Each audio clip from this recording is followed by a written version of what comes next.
Je suis donc Franck Payen et je vais être avec vous pendant une petite heure pour parler de tout un tas de sujets fort intéressants, il me semble, qui sont donc les nouveautés que l'on va pouvoir retrouver sur Adobe Muse CC et sur Animate CC. Donc dans un premier temps, je voulais voir un petit peu avec vous sur le chat si vous êtes tous là. Déjà, qui est ici utilisateur de Muse et qui est utilisateur de Flash? Donc faites-moi un petit signe, genre vous écrivez MU si vous êtes utilisateur de Muse et AN si vous êtes utilisateur de Flash, ou FL si vous êtes utilisateur de Flash. Voilà, c'est juste pour faire un petit sondage. Voilà, ok pour le son, ça c'est une bonne chose.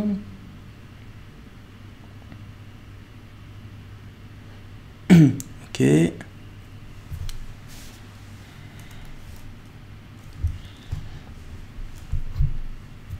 News. Donc attention, hein, petit rappel, hein, je demande bien AN pour les utilisateurs de Flash, parce que justement, aujourd'hui, on va parler de cette migration. Et pour ceux qui découvrent le Twitch, vous n'êtes pas les seuls, vous allez voir qu'il y a eu pas mal de choses qui ont évolué depuis quelques temps. Hello, ok. Non mais de toute façon tout le monde découvre plus ou moins Twitch, sauf des vieux gamers qui sont les habitués. Alors pour ceux qui ne connaîtraient pas encore Twitch, et ça peut être intéressant pour vous, vous avez vu qu'il y avait moyen de se loguer sur Twitch. Soit vous venez directement sur twitch.tv/adobefr, et vous venez juste quand on vous dit venez, c'est ouvert. Soit vous prenez l'application Twitch, il suffira de vous loguer, vous likez la chaîne Adobe France, et une fois que vous avez liké cette chaîne, eh bien vous allez retrouver directement les contenus, vous aurez des notifications. Moi je sais que les Twitch maintenant je les suis directement sur un iPad ou sur mon téléphone parce que c'est le moment où j'ai les notifs, et souvent si je regarde mes notifs c'est que j'ai un peu le temps de m'en occuper, ce qui n'est pas toujours le cas parce que parfois on a des besoins genre de travailler. Voilà. Ok, donc un peu de Muse, un peu d'Animate, très bien. Je vais continuer sur ma lancée. Je vais vous partager mon écran, donc vous inquiétez pas, il se passe rien de particulier. Aujourd'hui, donc les deux sujets sur lesquels on va travailler, c'est Muse CC, la dernière version qui a été mise à jour très récemment, et le deuxième logiciel sur lequel on va travailler, c'est Adobe Animate CC. Et attention, Animate CC a beaucoup plus à voir avec l'ancien Flash professionnel qu'avec l'ancien Edge Animate. Donc je vais clarifier ça d'ici une grosse vingtaine de minutes. Restez avec nous. Si vous êtes plutôt animateur, vous aurez plus de choses à voir dans la deuxième partie. Si vous êtes plutôt designer web, graphiste, vous allez beaucoup apprécier la première. Et de toute façon, honnêtement, je pense qu'il y en a un petit peu pour tout le monde sur les créations, parce qu'on a des outils qui sont justement très explicites et très simples. Ce qui fait que même si vous êtes animateur et que vous cherchez à mettre en place votre book et votre site web, je pense que Muse va répondre à pas mal de vos demandes. Hop. Alors du coup, hop, on va relancer Muse. Check, fenêtre, toc. Je vais relancer Muse ici, voilà. Hop. Muse, qu'est-ce que c'est? Donc déjà pour ceux qui ne connaissent pas, en fait c'est un petit outil qui est extrêmement pratique pour mettre en place des sites.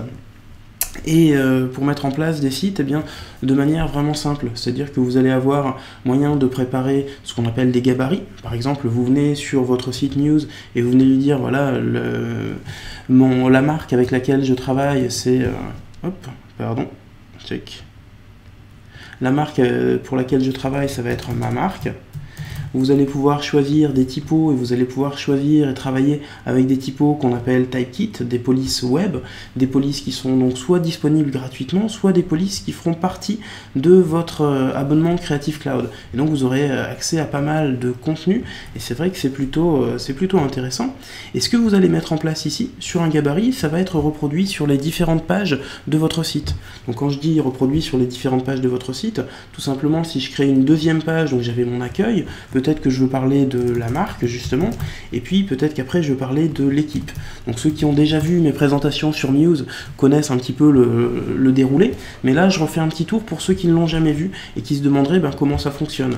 Donc voilà, ici j'ai l'accueil, la marque, l'équipe, et puis peut-être on verra tout à l'heure ce qu'on peut faire sur un formulaire de contact.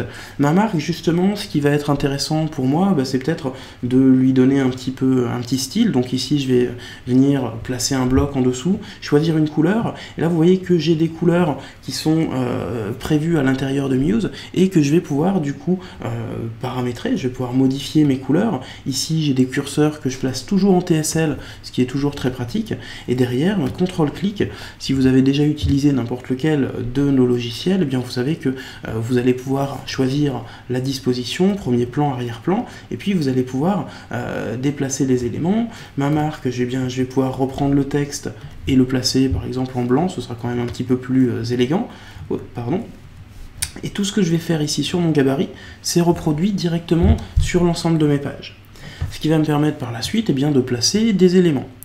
Et là, c'est quelque chose que je présente et que je trouve vraiment super intéressant sur les nouveautés à l'intérieur de Muse CC, c'est que cette fois-ci, jusqu'à présent, on était obligé d'importer nos images. Je passais dans le menu fichier et je pouvais importer n'importe quel type d'image. Maintenant, ce que je vais pouvoir faire sur mes pages, c'est utiliser quelque chose que vous commencez à connaître si vous êtes déjà abonné Creative Cloud. Alors, le Creative Cloud, je pense que Nathalie va vous passer un petit lien pour que vous découvriez si vous n'êtes pas encore au courant. C'est cet abonnement qui vous permet d'avoir accès à tous les logiciels et non seulement tous les logiciels mais aussi pas mal de services. Donc vous avez vu cette police de caractères que j'ai utilisée, la police de ma marque, eh bien c'est une police que je vais retrouver en ligne et quand je vais tester mon site elle va être fonctionnelle directement. C'est ça qui est assez intéressant.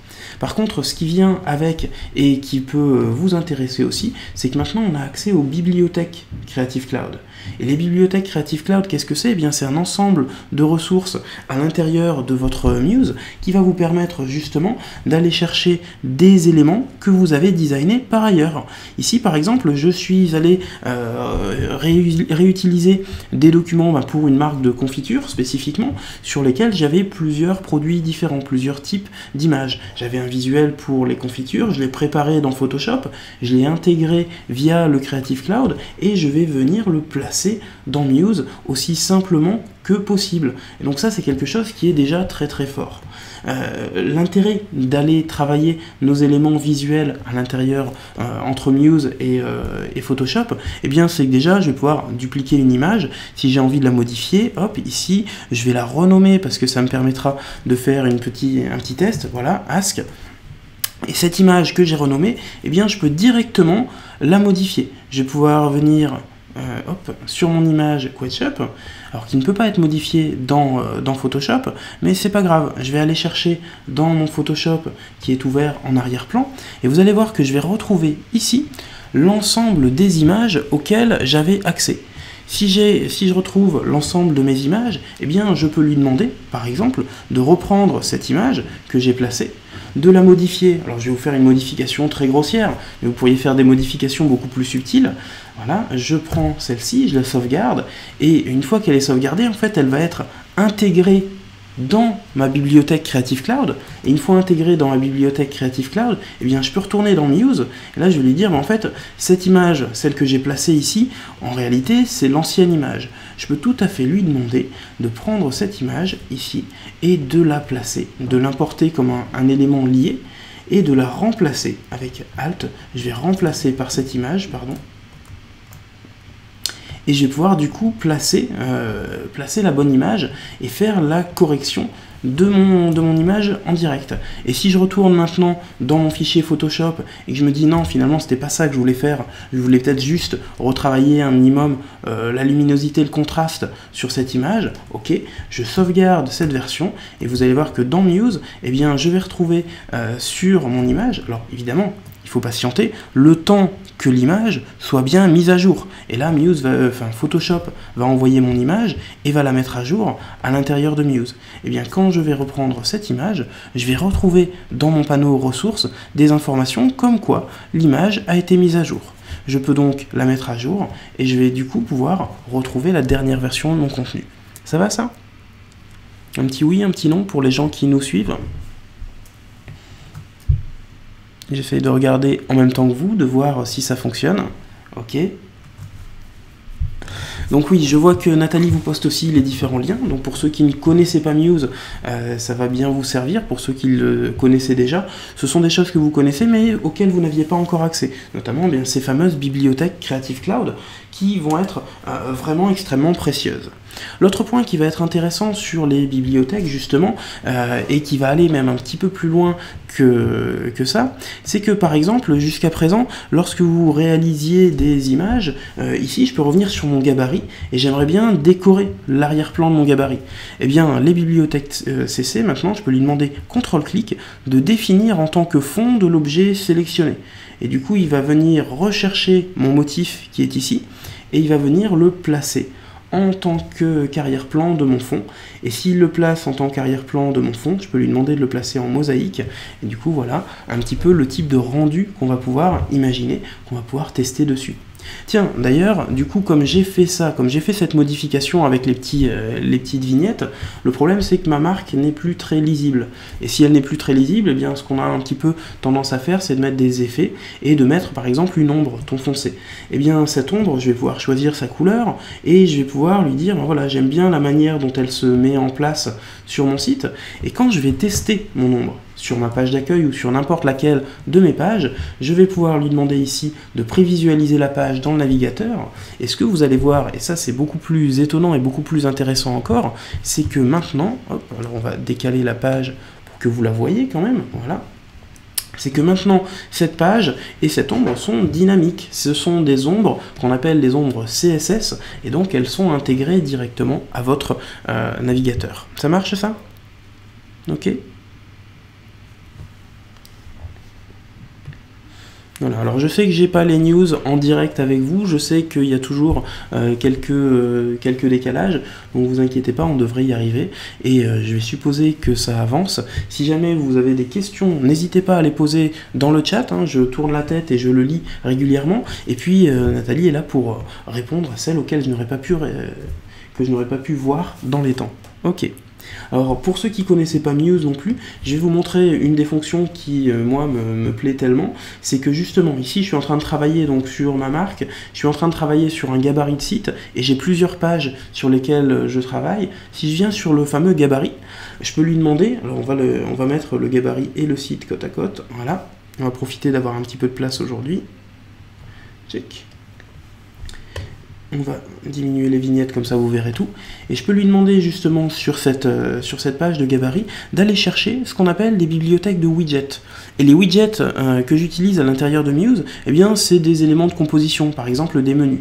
Et je pourrais placer un menu horizontal. Sauf que vous connaissez un petit peu le problème de placer des menus, c'est qu'il faut les personnaliser. Mais regardez ici, j'ai bien ma page d'accueil, j'ai bien la marque et j'ai bien l'équipe. C'est-à-dire les titres que j'avais donnés ici. Du coup, la personnalisation, comment je la fais? Eh bien, je la fais élément par élément. Je sais que je veux retrouver la couleur principale que j'avais mise en place. Je sais que j'aimerais retrouver la typo que j'avais choisie. Donc, je vais choisir bien mon étiquette en double-cliquant dessus. Je vais prendre mon menu de texte et je vais lui dire qu'on va reprendre une des polices récemment utilisées pour les titres. Qu'on va pouvoir se permettre d'aller un petit peu plus haut en termes de taille de caractère et peut-être bien éventuellement travailler les espacements sur mes différents objets.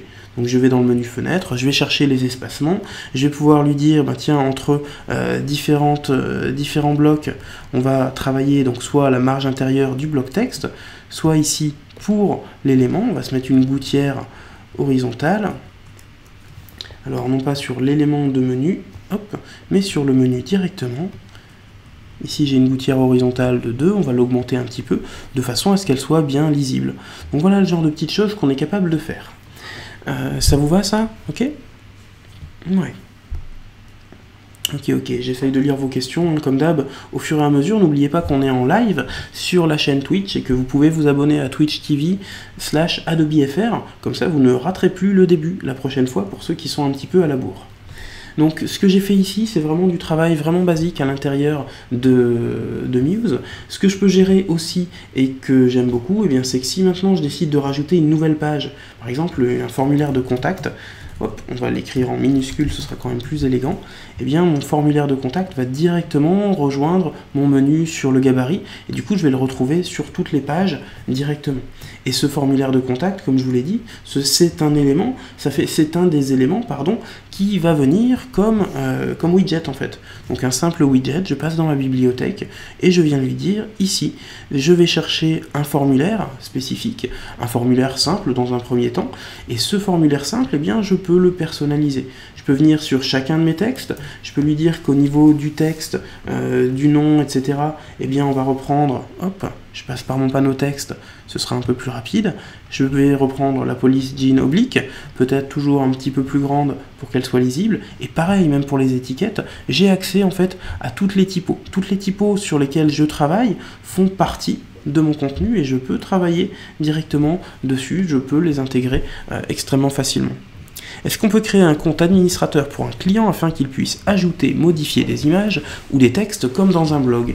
Alors, comme dans un blog, non, on n'ira pas jusque-là. Il y a des petits outils qui servent de blog à l'intérieur de Muse. Par contre, ce qui est beaucoup plus intéressant, c'est que lorsque je vais créer mon site internet et que je vais le publier, je vais pouvoir lui demander d'utiliser, d'ajouter des utilisateurs pour ce site.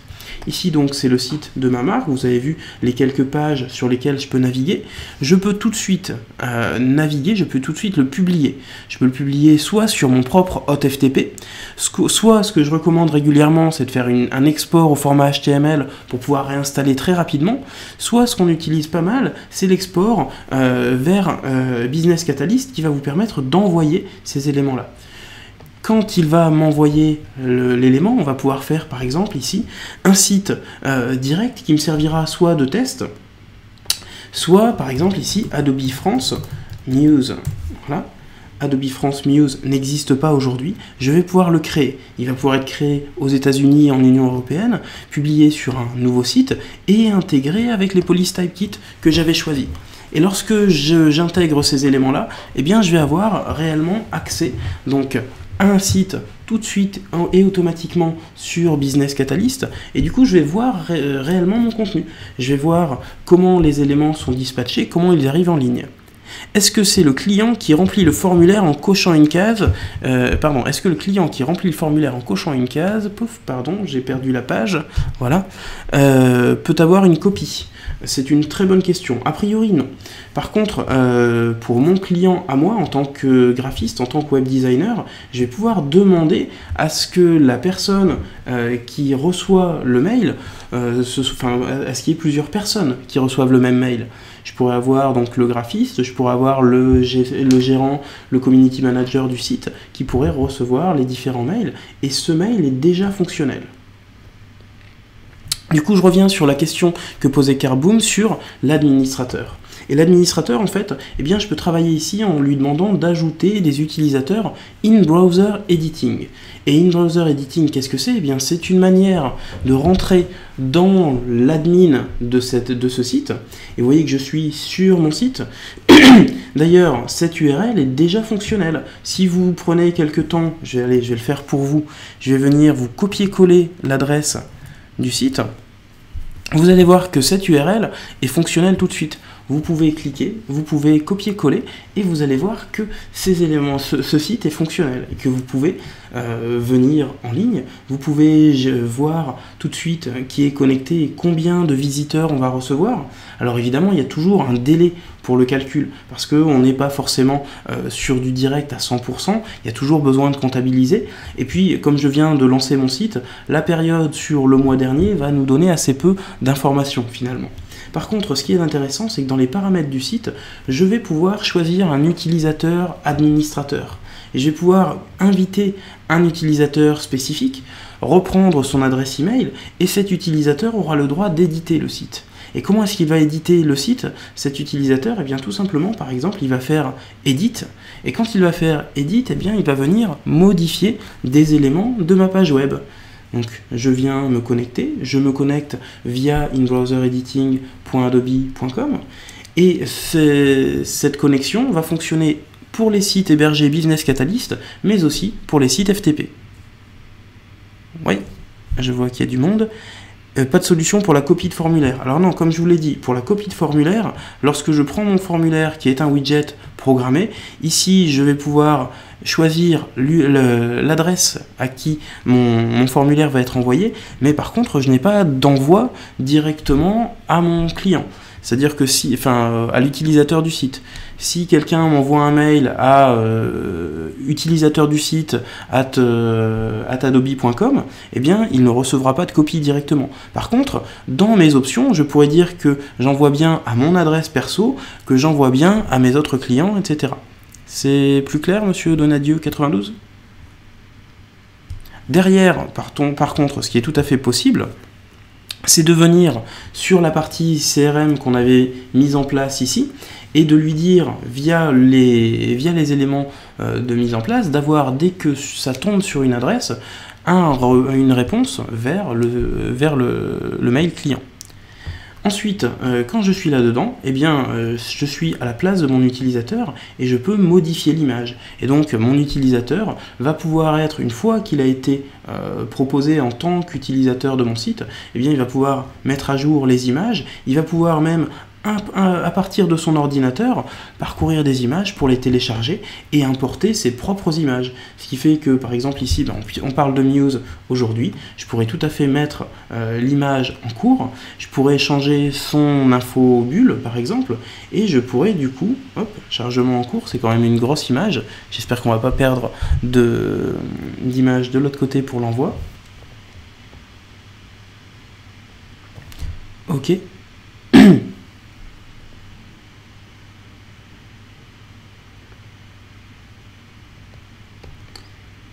Et une fois que j'ai terminé donc ma modification d'image, s'il le souhaite, je vais pouvoir publier, et donc ces modifications seront enregistrées et chargées en ligne directement. Ok pour vous ? Alors, faut-il penser à commencer la maquette avec la notion de responsabilité ou faudra-t-il faire une version mobile? Eh bien justement, ça c'est une des grandes nouveautés de Muse. Là je vous ai parlé de toutes les petites nouveautés qui vont servir à des utilisateurs classiques. Les nouveautés sur les bibliothèques, des petites nouveautés, tiens d'ailleurs qu'on n'a pas abordées, le fait que lorsque je passe d'un état à l'autre jusqu'à présent, eh bien si j'étais en survol, j'étais en clic direct, maintenant je peux demander à avoir une transition en fondu pendant une seconde, ce qui fait que lorsque je vais tester ma page, eh bien, dès que je vais survoler un bouton, il va prendre le temps de faire une transition. Et ça va être assez intéressant, je pense, sur les différents éléments que l'on veut mettre en place, de pouvoir tester donc la version avant et la version après, qui va être beaucoup plus douce et beaucoup plus cohérente. Peut-on changer les carrés de couleur dans BC? Non, vous pourrez changer les carrés de couleur si ces carrés ont été mis avec une image de couleur. Mais sinon, on ne pourra pas le faire. Sur un autre site, il faudrait rajouter du PHP. Ouais, le formulaire widget ne fonctionne que pour Business Catalyst. Le formulaire fonctionne aussi sur les autres hébergeurs, puisque sur les hébergeurs FTP classiques, eh bien, on a une partie PHP qui est loadée par Muse, directement. Toutes les transitions, alors en termes de transition, non, on a juste du fondu sur les transitions entre les états. Donc si vous avez un rollover, ce rollover prendra en compte le fondu. Ok. Tiens, bonne question, la différence entre Muse et Dreamweaver. Dreamweaver, c'est un outil pour gérer des gros sites. Muse, c'est un outil plutôt pour les gérer de manière très visuelle. Et dans Muse, vous allez poser les éléments tous à la main. Dans Dreamweaver, vous auriez plutôt tendance à utiliser des modules existants. Là, on est vraiment sur un outil qui est au départ dédié aux graphistes et qui réalise un code relativement propre et qui permet d'avoir une bonne base pour pouvoir travailler. Tout ce que je vous ai montré là, c'est ce qu'on était déjà capable de faire avec quelques petits détails en plus. Maintenant, je vais vous montrer le nerf de la guerre sur les nouveaux éléments de Muse. Ici, donc, c'est ma marque. Je vais volontairement fermer ce site pour pouvoir repasser au panneau d'accueil et je vais vous envoyer directement ici. Lorsque vous aurez installé votre Muse, vous demanderez à regarder les conceptions de démarrage. Et les conceptions de démarrage, les starter design, eh bien, ceux qui l'ont utilisé récemment savent que c'est quelque chose qui est disponible depuis le mois de juin 2015 et qui existe désormais pour certains sites avec cette petite icône. Jusqu'à présent, on avait un site qui nous permettait justement de démarrer, de regarder un petit peu comment on allait utiliser des nuanciers, etc. Maintenant, on va avoir des sites qui vont être responsifs.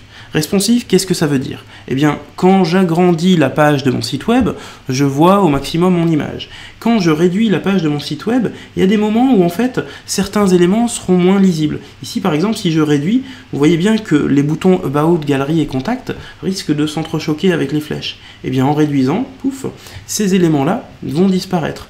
Et du coup, ils seront plutôt adaptés à une taille, je dirais, tablette.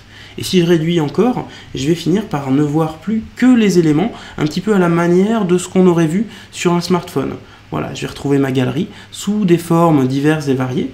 Et ça, c'est la grosse nouveauté à l'intérieur de Muse. Et donc tout ça, je peux le faire à partir des conceptions de démarrage. Donc ce sont des exemples que vous allez pouvoir tester. Vous pourrez voir les versions avant et après, c'est-à-dire avec des sites classiques qui juste décalent les éléments et des sites responsifs qui vont vraiment prendre en compte les dimensions de votre écran.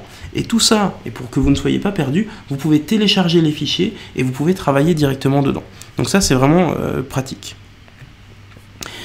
Pourquoi les carrés ne se changent plus dans Business Catalyst?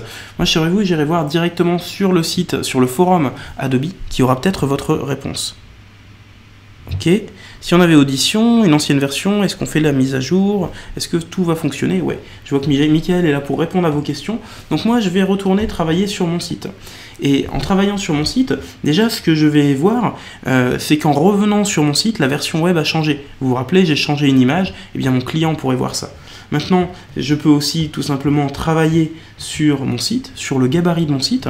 Et vous voyez que ça, tout ce qui est à la hausse, c'est quelque chose de nouveau. Qu'est-ce qui est nouveau? Eh bien, tout d'abord, j'ai une barre grise ici qui me permet de contrôler la largeur des éléments sur ma page.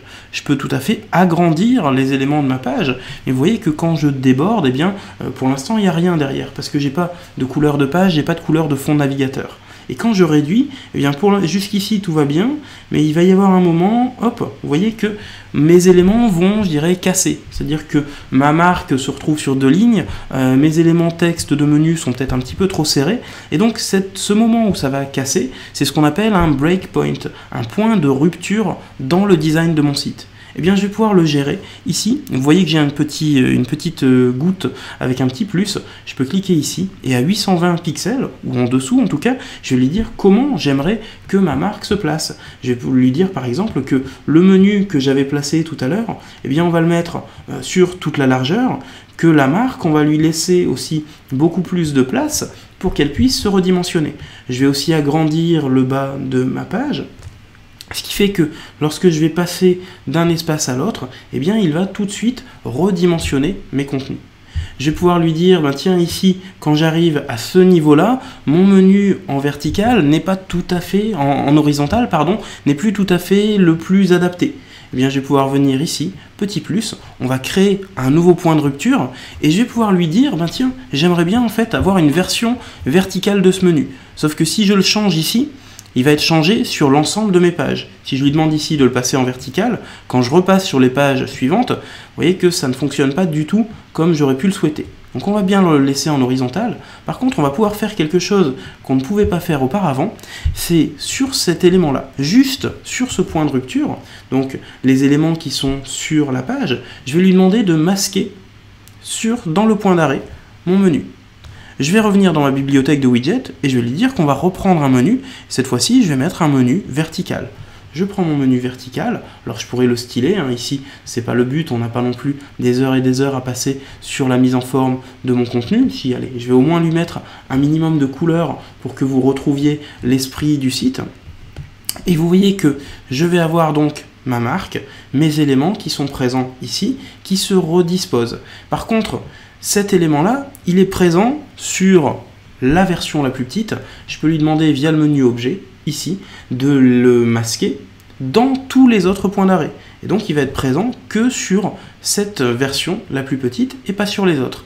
Et sur les autres versions, eh bien on va revenir à quelque chose de beaucoup plus adapté. Si je veux retravailler dessus, je clique, je sélectionne mon objet, je vais lui remettre la bonne hauteur, hein, parce que tout à l'heure, quand je l'ai passé en vertical, évidemment, il a trouvé bon de réduire les éléments. C'était un peu étrange, un peu cavalier de sa part, mais c'était aussi à moi de me douter que je n'allais pas pouvoir conserver mes mises en forme. Et donc, vous voyez que d'un élément à l'autre, je peux choisir ce qui est affiché ou non pour mon site. Je vais pouvoir choisir ce qui va être redimensionné. Jusqu'à présent, les éléments qui étaient présents sur cette page étaient calés sur le fer à gauche. Et bien pareil, je pourrais tout à fait lui dire que à partir de la taille la plus petite, je vais caler mon texte ici sur un élément de largeur, et je vais pouvoir lui dire que les outils de texte, ici j'ai un nouveau petit bouton qui va me permettre de ne travailler que sur ce point d'arrêt, et pas sur les autres points d'arrêt. Ce qui fait que toutes les modifications que je vais faire au texte ici seront valides uniquement pour ce point d'arrêt.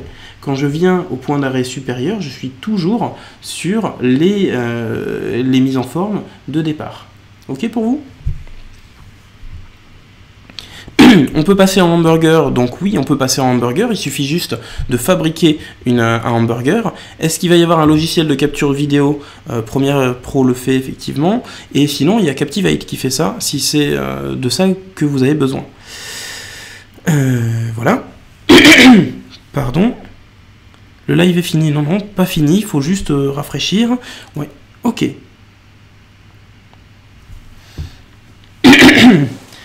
Pardon, excusez du peu, je m'étouffe.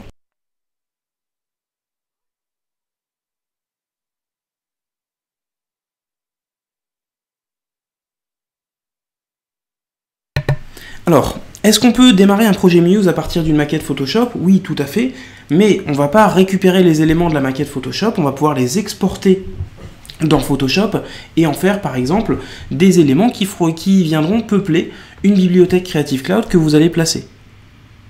Est-ce que c'est Bootstrap qui est utilisé pour le responsive? Là, ça va beaucoup trop loin par rapport à ce que j'ai regardé, donc je ne sais pas. Quid des intégrations d'animation dans Muse? Tiens, vous me parlez d'animation.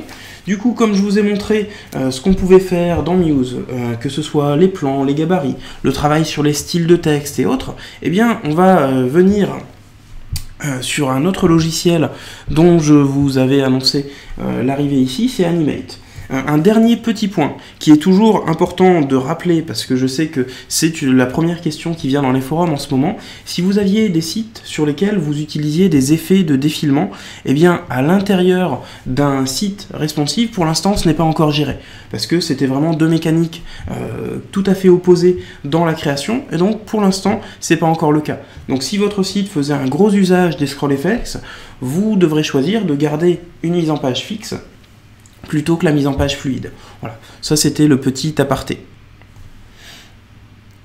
Et pour la suite, je vais passer sur Animate. Dommage pour Photoshop, je suis pas sûr que ce soit dommage, dans le sens où vous allez pouvoir préparer vos éléments, vous allez pouvoir tout découper. Et on fait plus d'ailleurs maintenant réellement une mise en page sur Photoshop à partir des découpages rectangles par exemple. Maintenant on va vraiment reprendre élément par élément, et il y a tellement de choses qui vont varier entre Photoshop et Muse qu'on sera très content justement de pouvoir adapter. Un intervenant a dit qu'il pouvait le faire avant, mais n'a pas su dire pourquoi ça avait changé. Les effets de défilement, tout simplement ici je suis sur un site à largeur fluide. Quand j'ai démarré mon Muse, j'ai choisi fluide. Par contre, si je choisis un site de largeur fixe, comme on pouvait le faire avant, et bien sur un site de largeur fixe, j'ai bien accès à tous mes effets de défilement. Voilà. Donc pour l'instant, c'est un choix qu'il va falloir faire pour vous, par rapport à vos besoins, par rapport aux besoins de vos clients. Edge Animate n'est-il pas remplacé par Animate CC? Allez, j'y viens parce que je pense que c'est quand même une bonne partie des interrogations que vous allez avoir. Donc, lorsque vous avez regardé votre menu Creative Cloud, sur lequel vous avez accès à toutes vos applications, vous avez accès à tout ce que vous pouvez faire sur votre machine, à tout ce que vous pouvez mettre en place sur cette truc. Voilà, alors je vais recharger les applis. Visiblement, ça n'a pas l'air de vouloir se charger tout de suite. On va patienter un petit peu, c'est peut-être parce que vous êtes nombreux à me parler. Lorsque je vais en fait sur les pages des outils Creative Cloud, hop, creative.adobe.com, eh bien je vais voir les différentes applications auxquelles on a accès. Adobe.com, vous passez ici, si vous êtes connecté, vous allez retrouver les outils et vous allez pouvoir voir les différents outils, les différentes options. Et si vous étiez très intéressé dans ce qu'on pouvait faire et dans le type d'applications sur lesquelles on pouvait travailler, eh bien vous allez voir que, par exemple, en termes d'outils, tout voir, On a une application qui s'appelait Edge Animate qui est toujours présente mais qui n'est plus disponible dans les nouveautés, tout simplement parce qu'il n'y a pas eu de nouveautés dessus. Et puis vous allez voir que Flash professionnel, n'est plus présent non plus.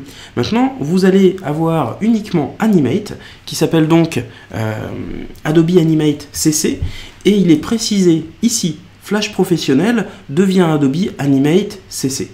Pour les utilisateurs qui avaient déjà un Flash CC 2015 installé, lorsque vous allez demander une mise à jour, eh bien vous aurez cette information comme quoi vous avez deux applications maintenant. Donc on a eu un changement de nom sur l'application Animate qui vient remplacer en fait l'application Flash professionnel CC. Attention, quand je précise qu'on a un changement, c'est un changement certes de nom et de branding pour le logiciel, mais c'est aussi un changement, je dirais, de vision.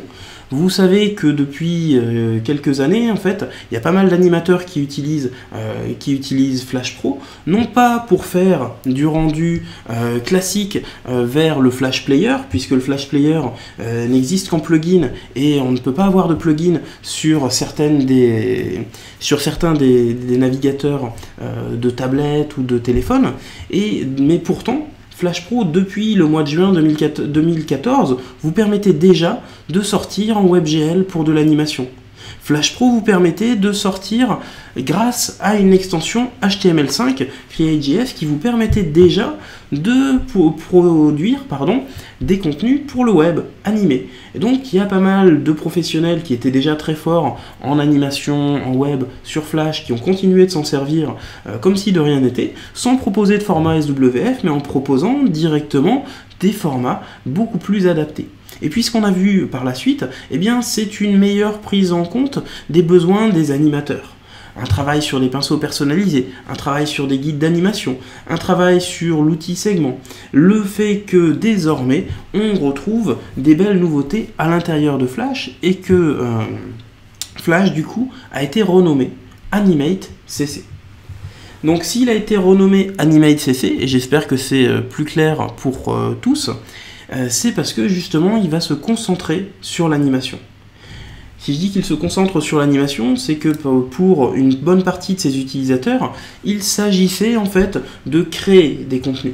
Créer des contenus, qu'est-ce que c'est? Eh bien, c'est par exemple utiliser un pinceau. Et si vous avez été animateur, même sur des vieilles versions de Flash, regardez un petit peu ce que fait maintenant Animate CC. D'abord, vous n'allez pas être dérouté par l'interface. Vous allez retrouver très clairement ce que vous connaissiez jusqu'ici. Maintenant, ce qui va être intéressant, par exemple, des petites choses. Ici, j'ai mon pinceau, je suis en train d'écrire, je peux zoomer, et quand je zoome, vous voyez que mon pinceau va devenir plus épais. En effet, maintenant, je décide si oui ou non mon pinceau va être lié à la taille de la scène. Donc sans changer l'échelle de mon pinceau, je vais pouvoir avoir cette modification. Ça, c'est une petite chose, mais tous les utilisateurs de Flash qui en ont eu besoin vont beaucoup apprécier cette chose-là. Deuxième chose, sur des versions plus récentes de Flash, on a eu, et donc maintenant sur les versions d'Animate CC, on a eu une nouveauté sur l'outil pinceau. Cet outil pinceau, en fait, nous permet d'utiliser des profils, un petit peu comme ce qu'on utilisait dans Illustrator. Ici, je peux prendre cet élément-là. Cet élément-là, je peux le sélectionner avec ma flèche blanche, par exemple, et vous voyez que c'est un tracé vectoriel, tout ce qu'il y a de plus classique, je dirais, via Illustrator. Eh bien, ce tracé vectoriel, quand je le sélectionne, je peux lui donner une épaisseur. Je vais pouvoir lui donner des épaisseurs de tracé exactement comme on savait le faire à l'intérieur d'Illustrator. Mais je vais pouvoir aller plus loin désormais, et ça devient très intéressant, c'est que je vais pouvoir choisir des styles de pinceau. Alors vous connaissez les styles classiques à l'intérieur de Flash, des pointillés, des petites bulles, etc. Mais maintenant, j'ai un petit menu ici qui va me permettre d'accéder à des bibliothèques de pinceaux. Je vais pouvoir travailler sur des bibliothèques de pinceaux classiques, des flèches. Je vais pouvoir travailler sur des bibliothèques de pinceaux plus artistiques. Je double-clique et je vais convertir donc mon rendu. Je vais pouvoir convertir mon élément de tracé sur un pinceau. Alors on va le mettre un peu plus épais pour que vous voyez bien de quoi il retourne. C'est exactement le type de pinceau que vous réalisiez dans Illustrator. ViveAnimate, oui. Animation SVG, oui. On va pouvoir exporter en animation SVG. EdgeAnimate fonctionne avec le responsive design. Oui, EdgeAnimate fonctionne avec le responsive design, mais là on est sur Animate CC, donc qui va travailler en fait sur réellement de l'animation, sur la mise en place de dessins, sur l'incorporation de visuels et de vidéos. Animation SVG est disponible en tant qu'extension d'Animate CC. Effectivement, je vois passer la question, je peux tout à fait lui demander, quand je crée un nouveau document, de travailler soit sur HTML5 Canvas, soit sur du WebGL, donc c'est un aperçu techno, c'est pas encore tout à fait finalisé, puisqu'on prend, pour toutes nos technologies qui sont des aperçus, on prend les retours des utilisateurs. Quelles sont les meilleures pratiques, de quoi ils ont besoin, tous les retours sont les bienvenus sur ce genre de techno. Et puis justement, puisqu'on parle du SVG, on va avoir l'intégration de Snap SVG Animator à l'intérieur d'Animate. Et ça va être vraiment très très fort.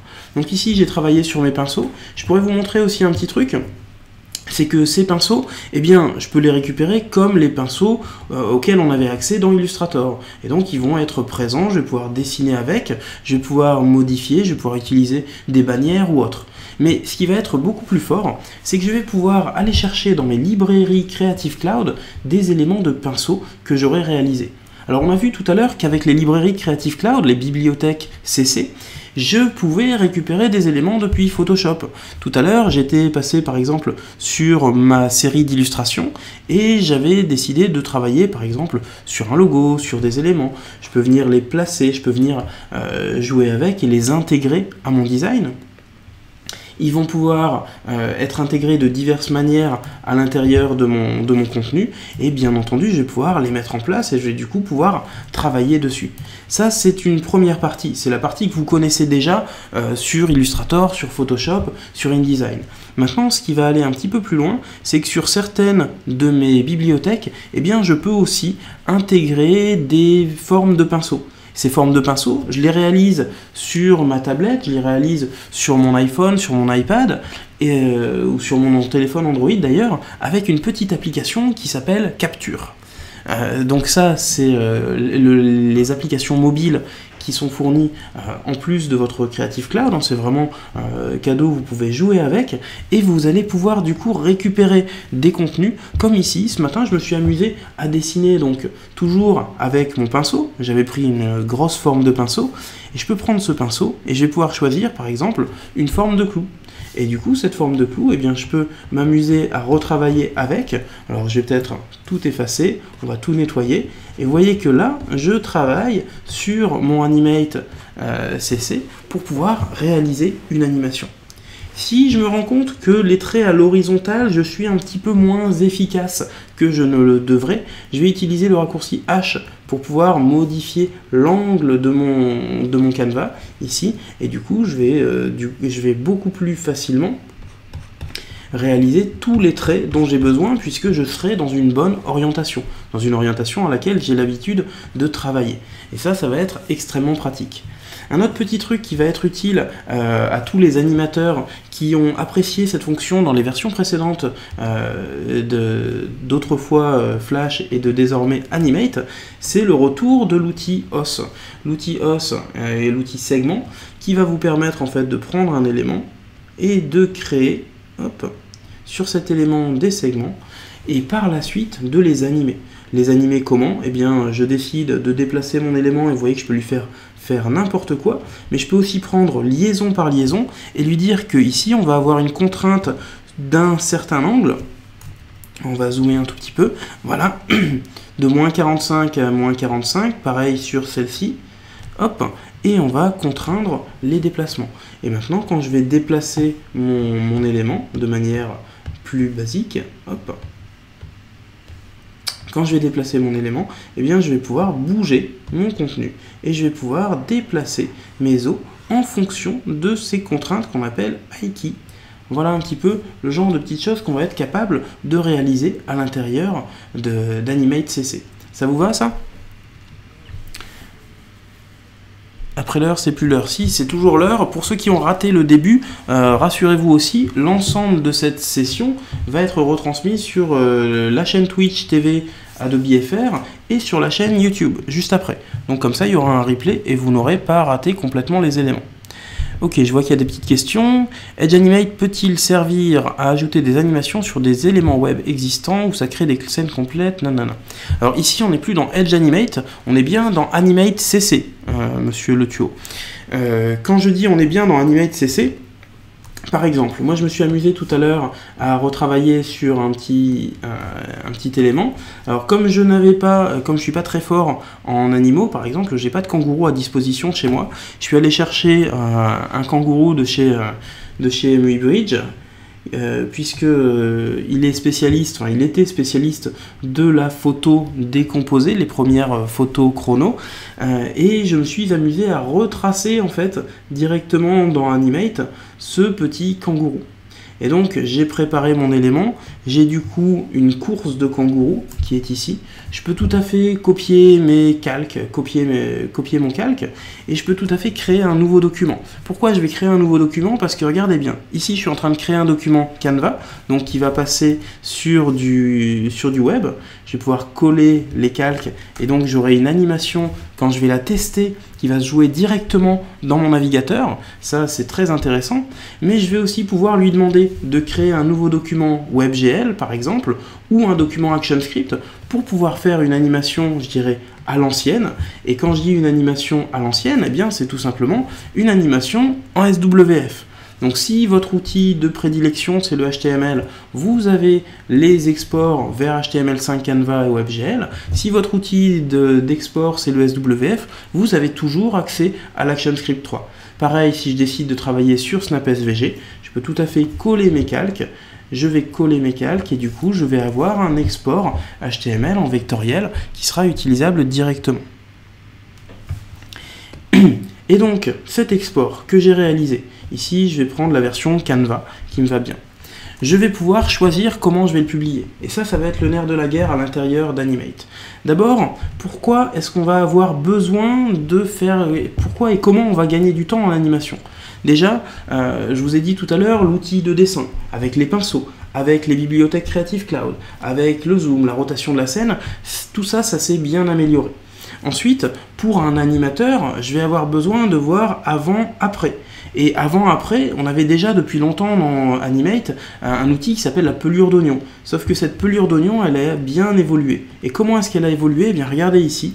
Je vais avoir un tracé, alors évidemment mon tracé en vert va être un petit peu étrange, mais qui va me permettre, sur ce contenu, de visualiser réellement ce qui est avant et ce qui est après. Jusqu'à présent, j'avais toujours des tracés noirs. Et du coup, j'avais un gris clair avant et un gris clair après. Je n'avais pas moyen de comprendre dans le temps quel était l'élément qui venait après mon animation. Et bien ici, je vais pouvoir lui demander de voir réellement cette décomposition et je vais pouvoir retravailler. Et ça, les animateurs vont beaucoup apprécier. Je ne sais pas s'il y en a beaucoup des animateurs dans la salle. Ok. Vous allez voir que la pelure d'oignon comme ça va être quelque chose de très très fort. Ça va être extrêmement pratique. Autre sujet qui est extrêmement intéressant à l'intérieur d'Animate CC, c'est que désormais, ici par exemple, j'ai créé une scène qui se joue, alors hop, on va la mettre en boucle, ce sera beaucoup plus joli. J'ai créé une scène qui se joue en boucle, et cette scène-là, elle est au format 550 sur 400. Si je souhaite l'afficher en plus grand, désormais je peux mettre à l'échelle le contenu et lui dire qu'en fait, j'aurais besoin d'une scène format 1280 sur 930 et de le laisser à cette sortie-là en mettant à l'échelle ou non le contenu. Ici, j'ai choisi de ne pas le prendre en compte. Je peux lui demander de reprendre mes différents éléments. Ok. Check. On recule. Voilà. Edge Animate, il y a un moteur JavaScript, oui. Gérer des animations. Alors justement, ici je viens de fabriquer une animation Canvas. Jusqu'à présent, lorsque vous publiez vos éléments à l'intérieur d'Animate ou de Flash, vous choisissiez votre format. Soit on allait travailler sur du SWF, soit on allait travailler sur du HTML et JavaScript. Et bien désormais, lorsqu'on travaille sur du HTML et JavaScript, en plus d'avoir énormément d'options, comme par exemple dans quel dossier on va ranger les images, dans quel dossier on va ranger les sons, les bibliothèques, etc., dans quel dossier on va ranger tout ça, eh bien vous allez retrouver une option qui s'appelle le package OAM. Et le package OAM, qu'est-ce que c'est? Eh bien, ça va me permettre de prendre par exemple mon Kangourou, kangourou7.oam, et de générer donc une image de placement, éventuellement transparente, et de le publier tel quel. Quand je lui dis OK, quand je lui dis publier cet élément-là, il va me fabriquer sur le bureau les éléments dont j'ai eu besoin jusqu'à présent. Les éléments dont j'ai eu besoin jusqu'à présent, pardon, hop, je remets en place tout ça. Les éléments dont j'ai eu besoin, c'était uniquement donc des fichiers. Alors à quel endroit il me les a enregistrés? On va retourner dans Animate, je vais voir à quel endroit j'ai fait la publication. Vous connaissez le principe, je suppose, de j'ai enregistré quelque part, mais je n'ai plus du tout idée de là où je les ai mis. Voilà, sur le bureau, publier. Ça devrait aller un tout petit peu mieux. Voilà. Et quand je suis sur mon bureau, j'ai désormais un fichier .oam. Et qu'est-ce que c'est que ce fichier OAM? Eh bien, c'est là qu'on va faire le lien entre nos différentes applications. Tout à l'heure, j'étais dans Muse et j'étais en train de mettre en place un site web. Eh bien, lorsque je suis sur mon site web, si pour ma marque, eh bien, j'ai besoin de ce visuel de Kangourou, je vais pouvoir lui demander de glisser un fichier OAM et de le glisser sur ma page Muse. Et maintenant, lorsque je vais tester mon site, je vais le publier. Vous avez toujours l'URL du site tout à l'heure, suivant. Je mets bien à jour mon site et mon animation. Hop, le site a changé, je n'ai pas besoin de le vérifier, je vais juste le publier tel quel. Eh bien, mon animation va être intégrée directement sur la partie marque de mon contenu. Et cette animation, c'est une animation HTML5, ça veut dire que lorsque mon utilisateur va venir sur différentes tailles, sur différentes dimensions de mon site, eh bien il va bien voir, que ce soit sur une tablette, sur un smartphone ou autre, il verra complètement le contenu. Alors pour ceux qui ne l'avaient pas vu, je vous remets juste un coup le petit lien. Voilà, si vous aviez déjà cliqué, ce que vous voyez à l'écran, c'est exactement ce que vous avez de l'autre côté. Est-ce qu'on a dans les cartons un projet pour réaliser des animations CSS via une interface utilisateur? Non, pour l'instant je ne sais pas du tout, j'ai pas d'infos sur ça moi. Ok pour tout le monde? Alors je termine mon petit tour d'Animate CC puisqu'on a vu des fonctions d'export OAM pour passer entre les différentes applications. Je vous ai parlé pour les animateurs de quelque chose qu'ils allaient bien apprécier, c'est-à-dire cette pelure d'oignon qu'on va pouvoir décomposer et surtout qu'on va voir en couleur, ce qui va être extrêmement utile. Maintenant, je vais vous parler d'un dernier point, et là c'est plutôt pour les animateurs, je dirais télé, qui va être l'export de la vidéo. Et l'export de la vidéo, eh bien ici j'ai réalisé mon Kangourou 550-400, je peux lui demander de générer directement une vidéo via Media Encoder. Je peux lui demander d'utiliser juste la séquence de mon animation. Je peux même lui dire, tiens, on va utiliser par exemple 10 secondes d'animation. Et donc il va me mettre 10 secondes ici. Et il va me générer l'export du rendu. Donc là, je lui ai dit son nom, on va l'appeler Kangourou. Kangourou.move. Exporter. Et là, il va me lancer l'application Media Encoder. Tous les gens qui ont déjà fait du Premiere, du After Effects ou même du Photoshop pour la vidéo connaissent Media Encoder. Hein, c'est l'application qui sert à convertir n'importe quel type de fichier vers un autre format. Et ici, je vais pouvoir exporter mon Kangourou au format par exemple H264, mais je vais pouvoir au même moment lui demander de dupliquer cet export. Je vais pouvoir lui dire qu'on va faire un export de taille personnalisée. Par exemple, je sais que j'aurai besoin pour la télé d'un rendu 1280. Voilà, on va avoir un rendu 1280, ok. Et au même moment, je vais dupliquer cet export en lui disant qu'on va prendre non pas un H264, mais peut-être un format d'animation, un format brut, type DNX, DNX HD ou autre, qu'on pourrait réutiliser tel quel. Et vous voyez que j'ai énormément de choix de format, que j'ai énormément de choix de préconfiguration. Si vous savez que votre sortie finale c'est du HD 1080, eh bien vous préférez choisir le format de définition de départ. C'est vraiment à vous de mettre ces éléments-là en place. Je n'ai plus qu'à lancer mes encodages, et vous voyez que, et là c'est magique, c'est la magie de Media Encoder, il va m'encoder les trois éléments en parallèle.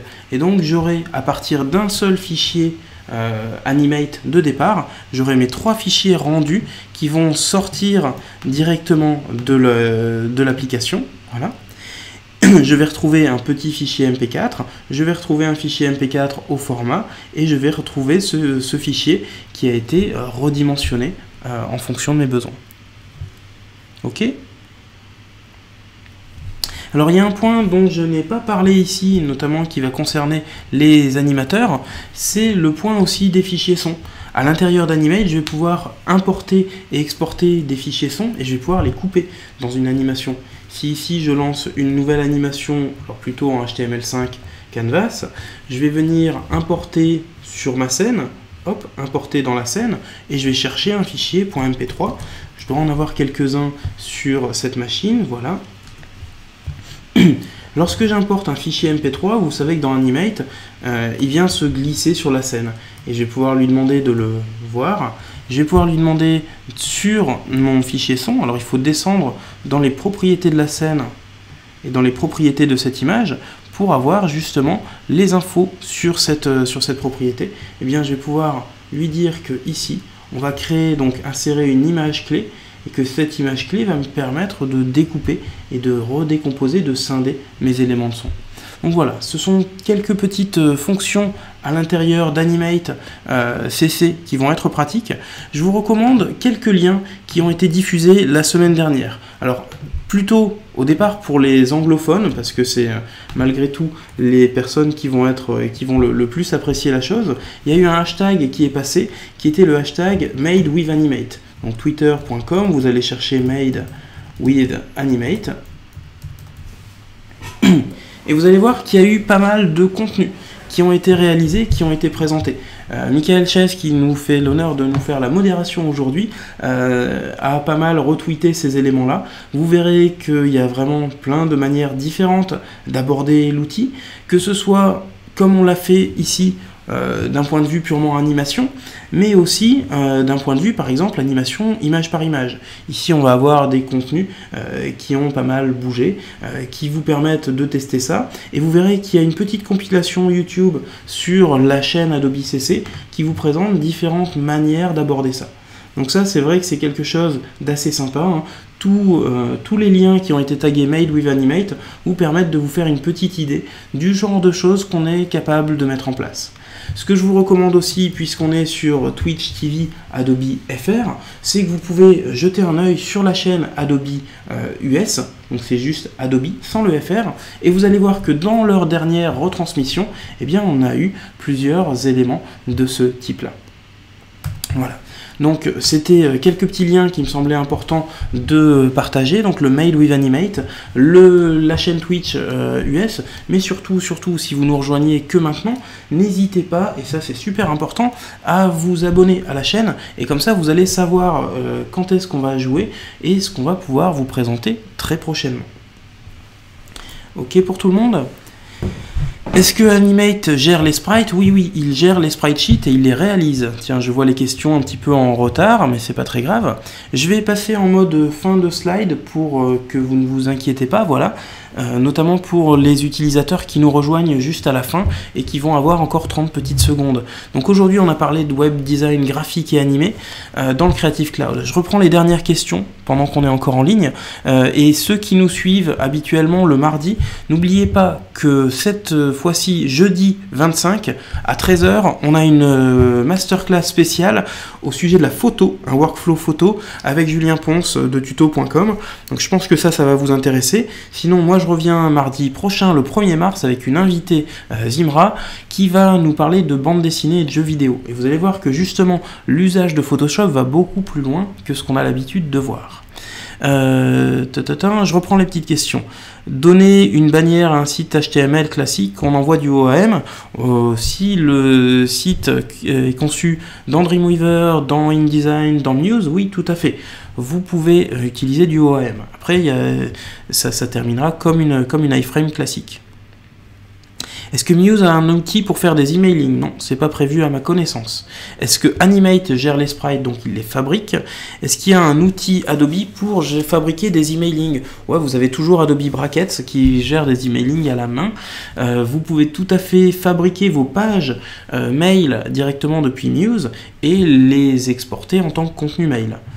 Animate gère les sprites, merci S6Def, voilà. Formation complète sur Muse en français, il y en a quelques-unes. Alors moi, vous pouvez me suivre aussi à TFR32C sur Twitter.